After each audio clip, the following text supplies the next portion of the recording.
El hombre rebelde, de Albert Camus. Audio número 7. La poesía rebelde. Si la rebelión metafísica rechaza el sí y se limita a negar absolutamente, se reduce a aparentar. Si se precipita en la adoración de lo que es, renunciando a discutir una parte de la realidad, se obliga a hacer pronto o tarde. Entre ambas cosas, Iván Karamazov representa, pero en un sentido doloroso, el dejar hacer. La poesía rebelde de fines del siglo XIX y comienzos del siglo XX osciló constantemente entre esos dos extremos, la literatura y la voluntad de poder, lo irracional y lo racional, el sueño desesperado y la acción implacable. Por última vez, esos poetas, y sobre todo los superrealistas, nos iluminan el camino que lleva del parecer al hacer por un atajo espectacular.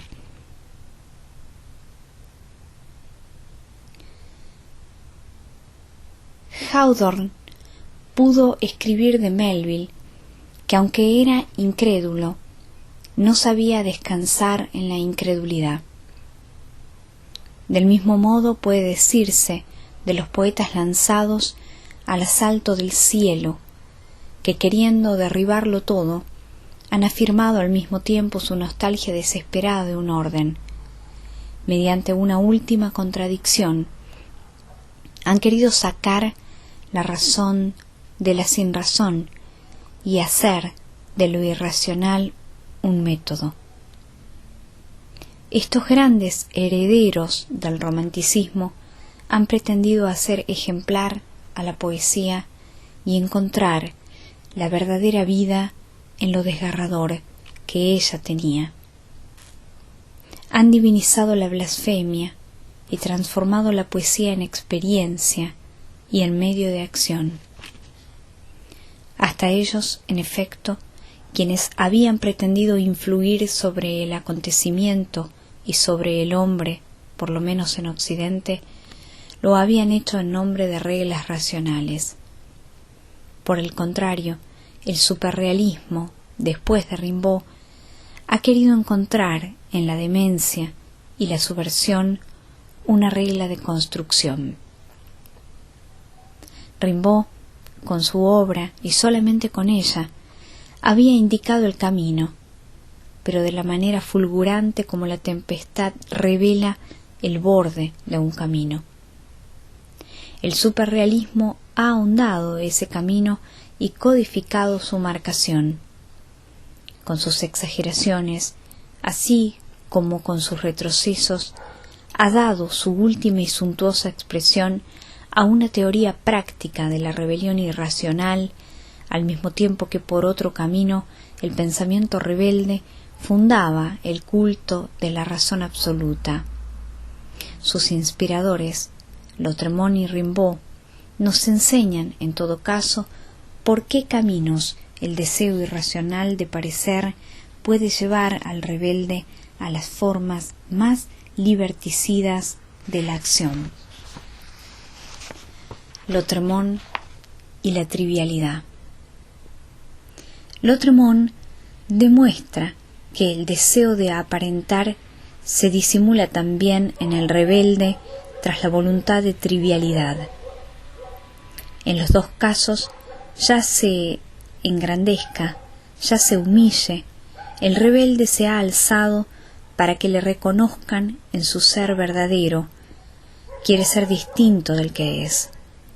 Las blasfemias y el conformismo de Lautréamont ilustran igualmente esta desdichada contradicción que se resuelve en él en la voluntad de no ser nada. Lejos de que haya en ello palinodia, como se estima generalmente, El mismo delirio de aniquilamiento explica el llamamiento de Maldoror a la gran noche original y las trivialidades laboriosas de las poesías. Se comprende con Lautréamont que la rebelión es adolescente. Nuestros grandes terroristas de la bomba y de la poesía salen apenas de la infancia. Los cantos de Maldoror son el libro de un colegial casi genial. Su patetismo nace, justamente, de las contradicciones de un corazón niño alzado contra la creación y contra sí mismo. Con el Rimbaud de las iluminaciones,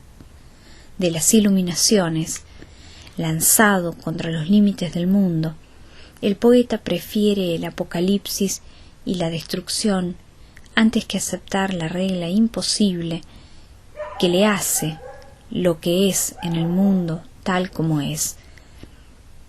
Yo me presento para defender al hombre, dice Lautréamont sin simplicidad.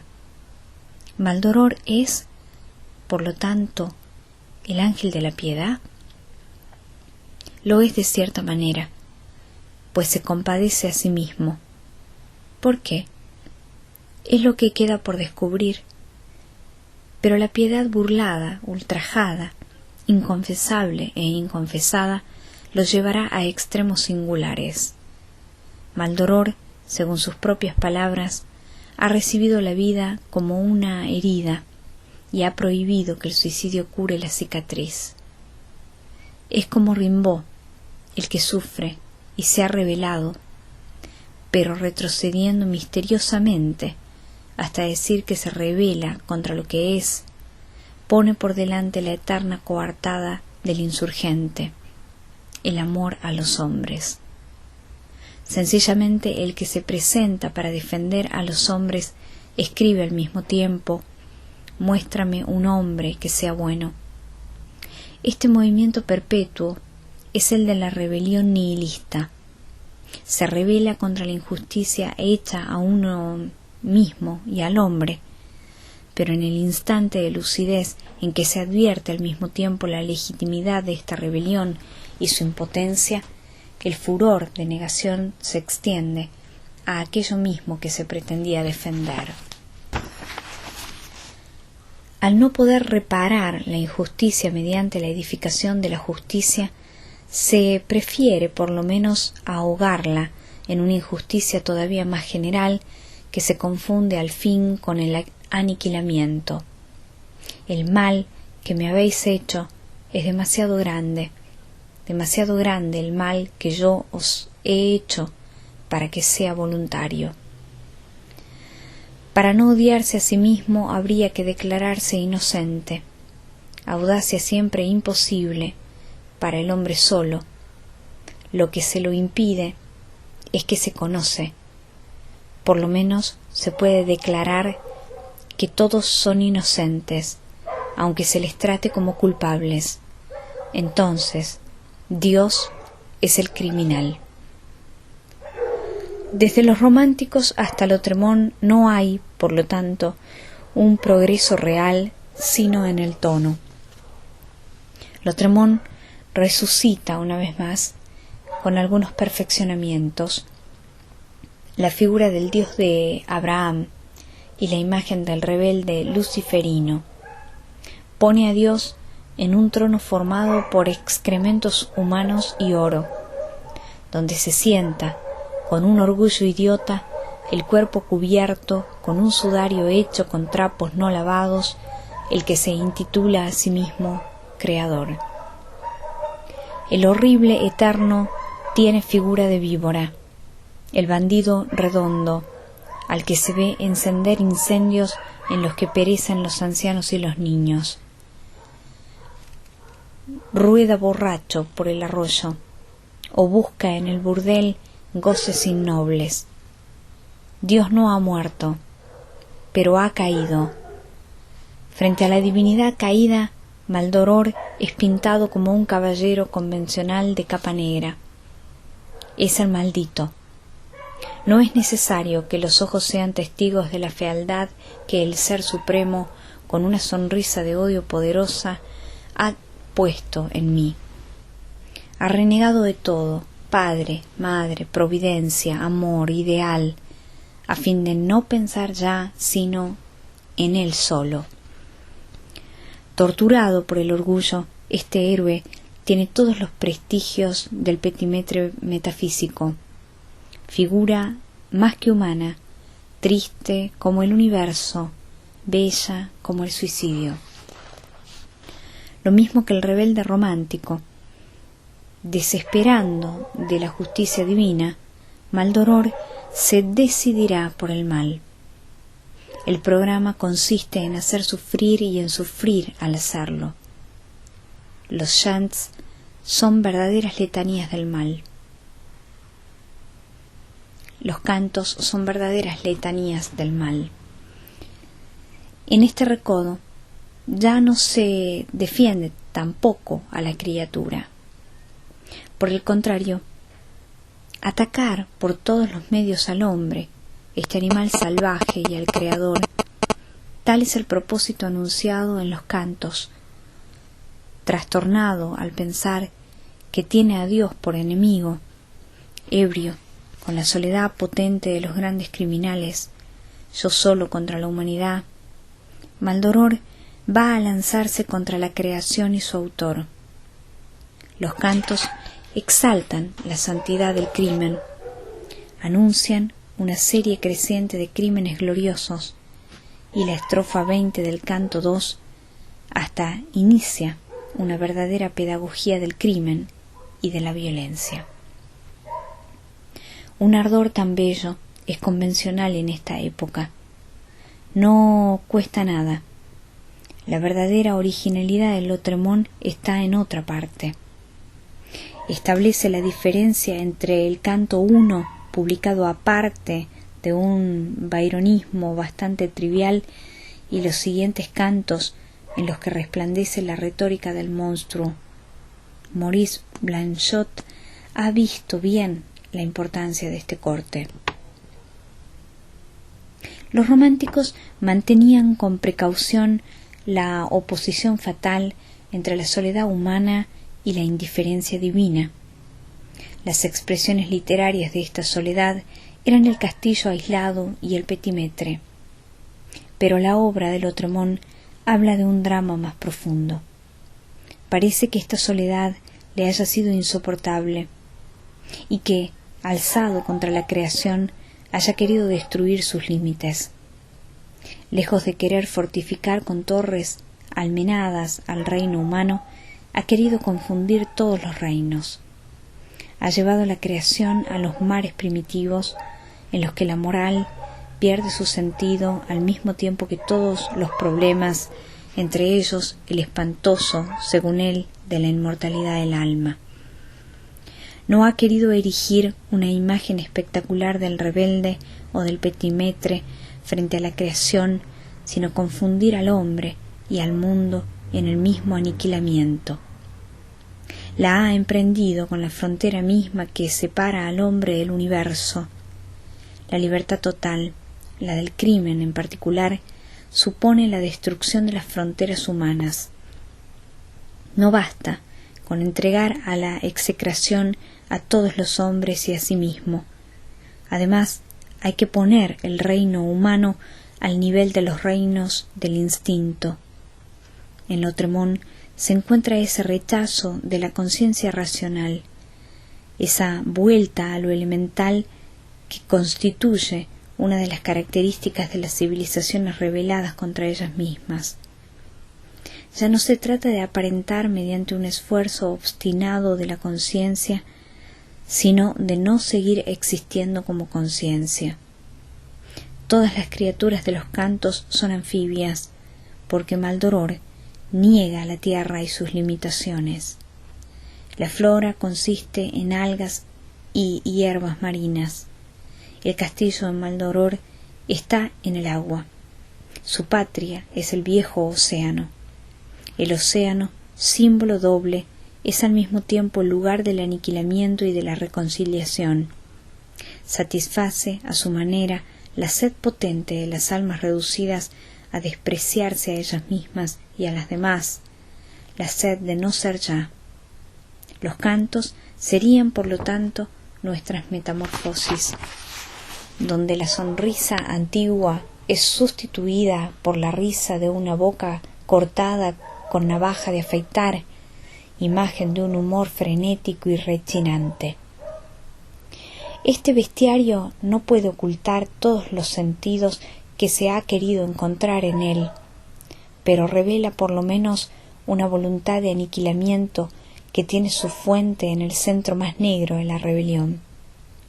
El embruteceos pascualiano adquiere en él un sentido literal. Parecería que Lautremont no pudo soportar la claridad fría e implacable en que hay que mantenerse para vivir. Mi objetividad y un creador son demasiado para un cerebro. En consecuencia, prefirió reducir la vida y su obra al nado fulgurante de la Libia entre una nube de tinta.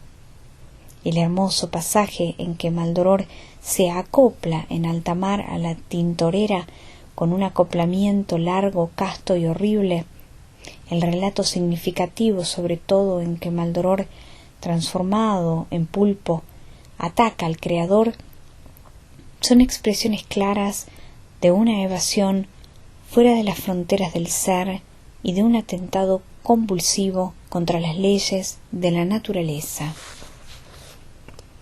Quienes se ven rechazados de la patria armoniosa en la que la justicia y la pasión se equilibran finalmente, prefieren todavía a la soledad los reinos amargos en que las palabras ya no tienen sentido, en que reinan la fuerza y el instinto de criaturas ciegas.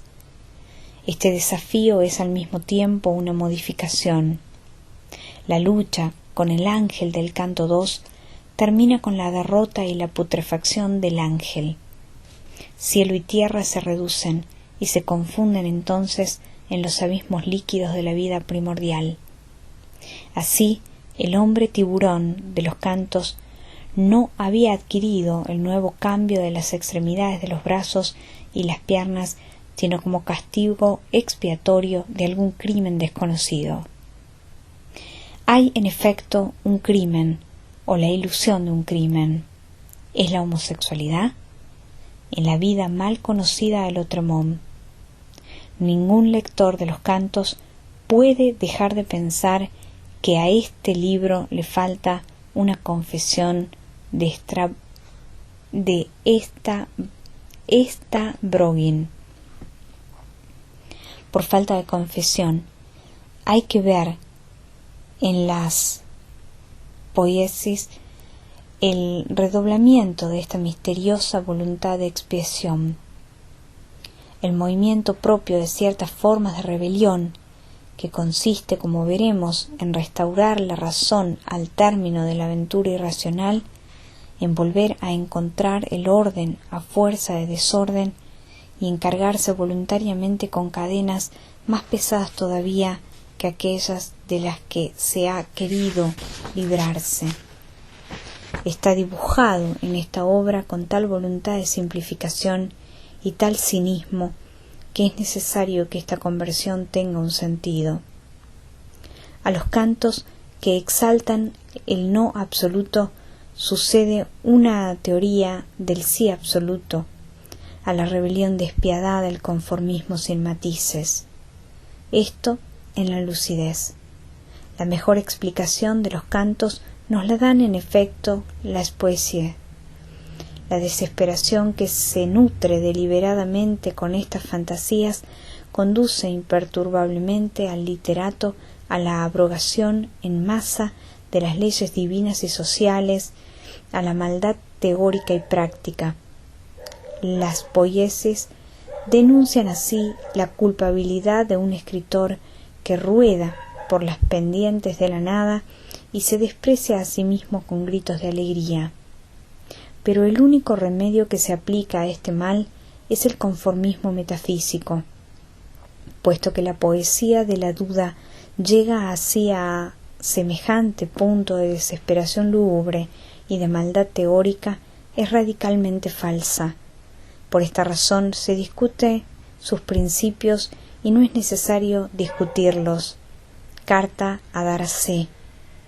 Estas bellas razones resumen la moral del monacillo y del manual de instrucción militar. Pero el conformismo puede ser frenético y por lo tanto insólito.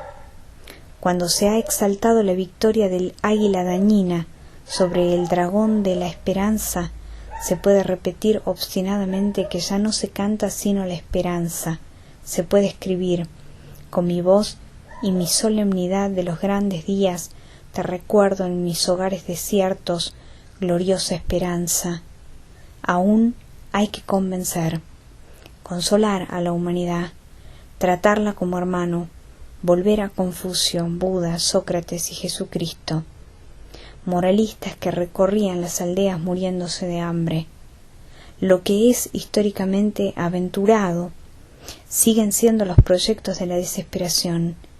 Así, en el corazón del vicio, la virtud y la vida ordenada huelen a nostalgia, pues Lautréamont rechaza la oración y Cristo no es para él sino un moralista. Lo que se propone más bien, es el agnosticismo y el cumplimiento del deber. Un programa tan bello supone por desgracia el abandono, la dulzura de los anocheceres, un corazón sin amargura, una reflexión moderada. Lautréamont conmueve cuando escribe de pronto: no conozco más gracia que la de haber nacido. Pero se adivinan sus dientes apretados cuando añade: un espíritu imparcial la encuentra completa. No hay espíritu imparcial ante la vida y la muerte. El rebelde, con Lautréamont, huye al desierto. Pero este desierto del conformismo es tan lúgubre como un arrar. La inclinación a lo absoluto y el furor del aniquilamiento le esterilizan. Así como Maldoror quería la rebelión total, Lautréamont, por las mismas razones, decreta la trivialidad absoluta. El grito de la conciencia que trataba de ahogar en el océano primitivo, de confundir con los aullidos de la bestia, que en otro momento trataba de distraer con la adoración de las matemáticas, quiere ahogarlo ahora con la aplicación de un conformismo sombrío. El rebelde procura entonces hacerse sordo a ese llamamiento hacia el ser que yace también en el fondo de su rebelión. Se trata de no seguir siendo, bien sea negándose a ser lo que es, bien sea aceptando ser cualquier cosa. Del mismo modo, Fantasio quiere ser ese burgués que pasa. En ambos casos se trata de una convención ilusa. La trivialidad es también una actitud. El conformismo es una de las tentaciones nihilistas de la rebelión que domina gran parte de nuestra historia intelectual. Muestra, en todo caso, cómo el rebelde que pasa a la acción, si olvida sus orígenes, se siente tentado por el conformismo más grande. Explica, por lo tanto, el siglo XX. Lautréamont, considerado corrientemente como el chantre de la rebelión pura, anuncia, por el contrario, la afición a la servidumbre intelectual que florece en nuestro mundo. Las poesías no son sino el prólogo de un libro futuro, y todos sueñan con ese libro futuro, resultado ideal de la rebelión literaria. Pero hoy día se escribe contra Lautréamont por millares de ejemplares, cumpliendo órdenes oficiales. El genio, sin duda alguna, no se separa de la trivialidad. Pero no se trata de la trivialidad ajena, de la que se propone alcanzar inútilmente y que alcanza al creador cuando es necesario por medio de la policía. Se trata para el creador de su propia trivialidad que está completamente por crearse. Cada genio es a la vez extraño y trivial. No es nada si es solamente lo uno o lo otro. Deberíamos recordarlo en lo que concierne a la rebelión. Ésta tiene sus petimetres y sus criados, pero no reconoce a sus hijos legítimos. Superrealismo y revolución. Aquí apenas trataremos de Rimbaud. Sobre él se ha dicho todo, y más todavía por desgracia. Precisaremos, sin embargo, porque esta precisión concierne a nuestro tema, que Rimbaud no fue el poeta de la rebelión, sino en su obra. Su vida, lejos de justificar el mito que suscitó, ilustra solamente una lectura objetiva de las cartas escritas en Arrar. Basta para demostrarlo un asentimiento al peor nihilismo. Rimbaud ha sido deificado por haber renunciado a su genio, como si ese renunciamiento supusiera una virtud sobrehumana. Aunque esto descalifica las coartadas de nuestros contemporáneos, hay que decir por el contrario que sólo el genio supone una virtud, no la renuncia al genio. La grandeza de Rimbaud no está en los primeros gritos de Charleville, ni en las transacciones comerciales de Arrar. Se revela en el instante en que, dando a la rebelión el lenguaje más extrañamente justo que haya recibido nunca, dice a la vez su triunfo y su angustia, la vida ausente del mundo y el mundo inevitable, el grito hacia lo imposible y la realidad que se muestra áspera al abrazo, el rechazo de la moral y la nostalgia irresistible del deber. En ese momento en que, llevando en sí mismo la iluminación y el infierno, insultando y saludando a la belleza, hace de una contradicción irreductible un canto doble y alternado, es el poeta de la rebelión y el más grande. No importa el orden en que fueron concebidas sus dos grandes obras. De todas maneras, hubo demasiado poco tiempo entre las dos concepciones, y todo artista sabe, con la certidumbre absoluta que nace de la experiencia de una vida, que Rimbaud produjo la saison y las iluminaciones al mismo tiempo. Aunque las haya escrito una después de otra, las sufrió en el mismo momento. Esta contradicción que le mataba era su verdadero genio. Pero ¿dónde está la virtud de quien se desvía de la contradicción y traiciona a su genio antes de haberlo sufrido hasta el fin? El silencio de Rimbaud no es para él una nueva manera de revelarse. Por lo menos ya no podemos afirmarlo después de la publicación de las cartas de Arrar. Sin duda su metamorfosis es misteriosa, pero hay también misterio en la trivialidad que sobreviene a esas jóvenes brillantes a las que el casamiento transforma en máquinas de hacer dinero y ganchillo. El mito construido alrededor de Rimbaud supone y afirma que nada era ya posible después de la saison en Enfer. Pero ¿qué es imposible para el poeta coronado de dones, para el creador inagotable? Después de Moby Dick, el proceso, Zaratustra y los poseídos, ¿qué se puede imaginar? Sin embargo, después de esas siguen naciendo grandes obras que enseñan y corrigen, testimonian lo más altivo que hay en el hombre y sólo terminan cuando muere el creador.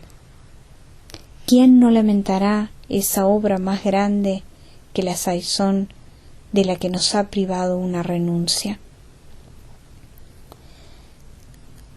Abisinia es, por lo menos, un convento, y fue Cristo quien cerró la boca de Rimbaud. Este Cristo sería entonces el que en nuestros días pone cátedra en las ventanillas de los bancos, si se juzga por esas cartas en las que el poeta maldito sólo habla de su dinero que quiere ver bien colocado y rentando regularmente. Es justo advertir que el tono de estas cartas puede explicarse por sus destinatarios, pero en él no se siente el esfuerzo de la mentira. No hay una sola palabra en la que se revela el anterior Rimbaud. Quien cantaba en los suplicios, quien había injuriado a Dios y la belleza, quien se armaba contra la justicia y la esperanza, quien se oreaba gloriosamente con el aire del crimen, lo único que quiere es unirse con alguien que tenga un porvenir. El mago, el vidente, el presidiario intratable, sobre el que vuelve a cerrarse siempre la prisión, el hombre rey en la tierra sin dioses, lleva constantemente 8 kilos de oro en un cinturón que le aprieta el vientre y del que se queja que le produce disentería. ¿Es este el héroe mítico que se propone a tantos jóvenes que no escupen al mundo, pero que se morirían de vergüenza solo con pensar en este cinturón?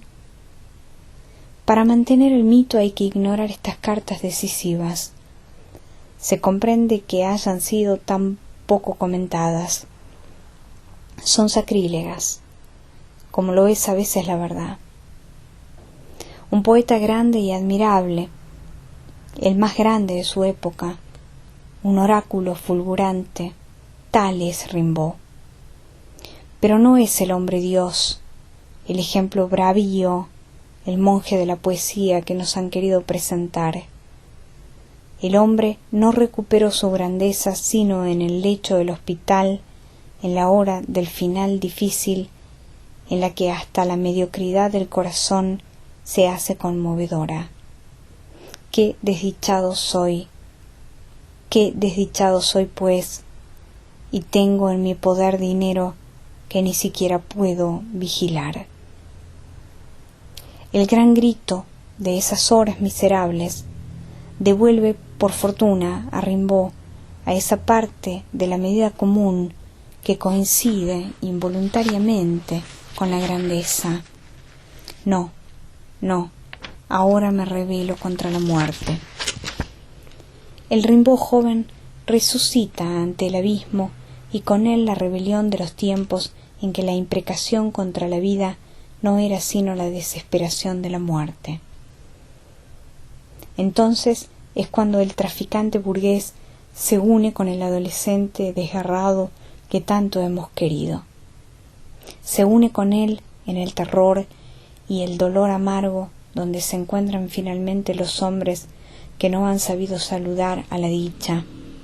Sólo entonces comienzan su pasión y su verdad.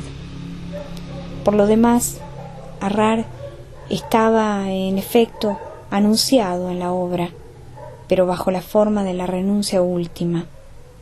Lo mejor, un sueño muy ebrio sobre la arena. La pasión por el aniquilamiento propia de todo rebelde toma entonces la forma más común. El apocalipsis del crimen, simbolizado por Rimbaud en el príncipe que mata incansablemente a sus súbditos, y el largo desenfreno son temas rebeldes que volverán a encontrar los superrealistas. Pero finalmente prevalece el anonadamiento nihilista. La lucha y el crimen mismo cansan al alma agotada. El vidente, que si así puede decirse bebía para no olvidar, termina encontrando en la embriaguez el pesado sueño que conocen bien nuestros contemporáneos. Se duerme sobre la arena o en Adén y se asiente, no activa sino pasivamente, al orden del mundo, aunque ese orden sea degradante. El silencio de Rimbaud prepara también para el silencio del imperio, que se cierne sobre los espíritus resignados a todo, salvo a luchar. Esta grande alma sometida de pronto al dinero anuncia otras exigencias, al principio desmesuradas, pero que luego se pondrán al servicio de las policías. No ser nada es el grito del espíritu cansado de sus propias rebeliones. Se trata entonces de un suicidio del espíritu, menos respetable, después de todo, que el de los superrealistas y más preñado de consecuencias. El superrealismo, justamente, al término de este gran movimiento de rebelión, no es significativo, sino porque ha tratado de continuar al único Rimbaud que merece ternura. Tomando de la carta sobre el vidente y del método que ella supone la regla de una ascesis rebelde, ilustra esa lucha entre la voluntad de ser y el deseo de servidumbre, el no y el sí, que hemos vuelto a encontrar en todos los estadios de la rebelión. Por todas estas razones, más bien que repetir los comentarios incesantes que rodean a la obra de Rimbaud, parece preferible volverlo a encontrar y seguirlo en sus herederos.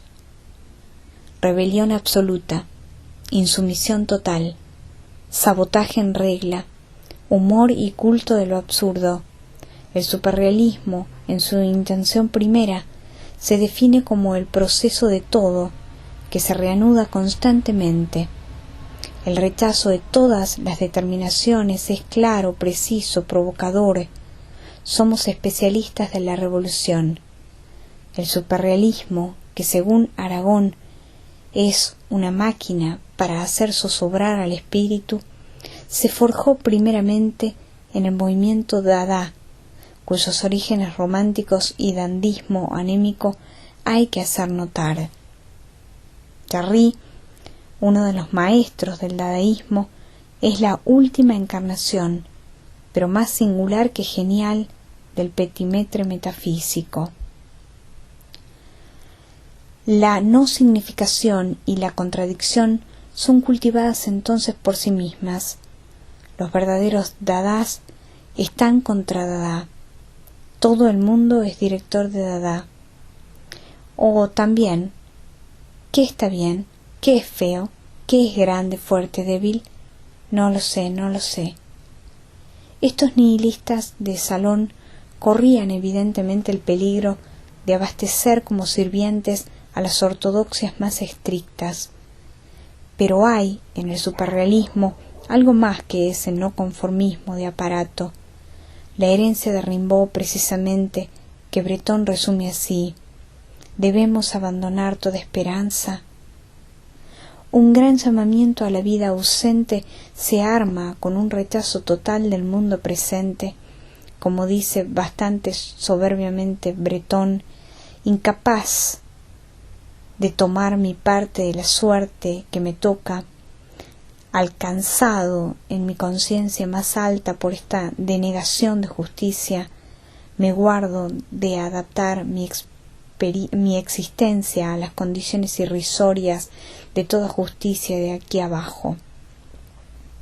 El espíritu, según Breton, no puede afirmarse ni en la vida ni en el más allá.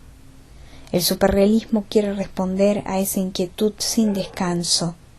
Es un grito del espíritu que se vuelve contra sí mismo y está decidido a triturar desesperadamente esas trabas. Grita contra la muerte y la duración irrisoria de una condición precaria. El superrealismo se pone, por lo tanto, a las órdenes de la impaciencia. Vive en cierto estado de furor herido y al mismo tiempo en el rigor y la intransigencia altiva que suponen una moral. Desde sus orígenes, el superrealismo, evangelio del desorden, se ha visto en la obligación de crear un orden, pero al principio sólo pensó en destruir, primeramente por medio de la poesía en el plano de la imprecación y luego por medio de los martillos materiales. El proceso del mundo real se ha convertido lógicamente en el proceso de la creación. El antiteísmo superrealista es razonado y metódico. Se afirma ante todo en una idea de la no culpabilidad absoluta del hombre, al que conviene devolver todo el poder que ha sido capaz de poner en la palabra de Dios. Como en toda la historia de la rebelión, esta idea de la no culpabilidad absoluta, surgida de la desesperación, se ha transformado poco a poco en delirio de castigo. Los superrealistas, al mismo tiempo que ensalzaban la inocencia humana, creyeron que podían ensalzar el asesinato y el suicidio. Han hablado del suicidio como de una solución, y Krevel, que consideraba esta solución como la más verosímilmente justa y definitiva, se mató, como Rigaud y Vallée. Aragón ha podido estigmatizar más tarde a los charlatanes del suicidio, lo que no impide que celebrar el aniquilamiento y no precipitarse a él con otros no honre a nadie. A este respecto, el superrealismo ha conservado las peores facilidades de la literatura de la que abominaba y ha justificado el grito trastornador de Rigaud: todos vosotros sois poetas y yo estoy del lado de la muerte. El superrealismo no se ha limitado a eso. Eligió como el héroe a Violette Nozière, o sea, al criminal anónimo de derecho común, afirmando así, ante el crimen mismo, la inocencia de la criatura. Pero también se ha atrevido a decir, y esta es la frase que debe lamentar a André Breton desde 1933, que el acto superrealista más sencillo consistía en salir a la calle empuñando un revólver y disparar al azar contra la multitud.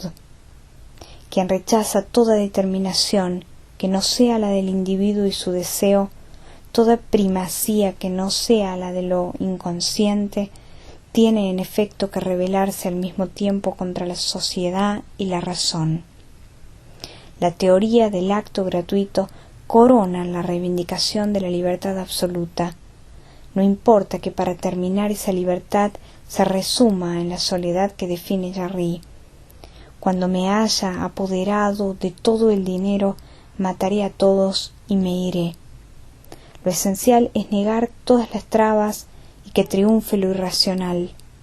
¿Qué significa en efecto esta apología del asesinato, sino que en un mundo sin significación y sin honor, solo es legítimo el deseo de ser en todas sus formas?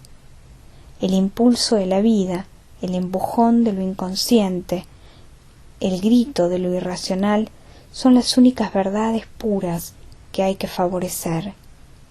Todo lo que se opone al deseo, y principalmente la sociedad, debe ser por lo tanto destruido sin piedad.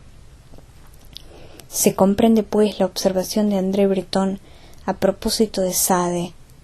Ciertamente el hombre ya no consiente en unirse a la naturaleza sino en el crimen. Quedaría por saber si no se trata también de una de las maneras de amar más locas e indiscutibles. Se advierte que se trata del amor sin objeto, que es el de las almas desgarradas, pero este amor vacío y ávido, esta locura de posesión es precisamente lo que la sociedad entorpece de manera inevitable. Por eso es por lo que Breton, quien soporta todavía el inconveniente de esas declaraciones, ha podido hacer el elogio de la traición y declarar lo que los superrealistas han tratado de probar, que la violencia es el único modo de expresión. Pero la sociedad no solo se compone de personas, es también una institución.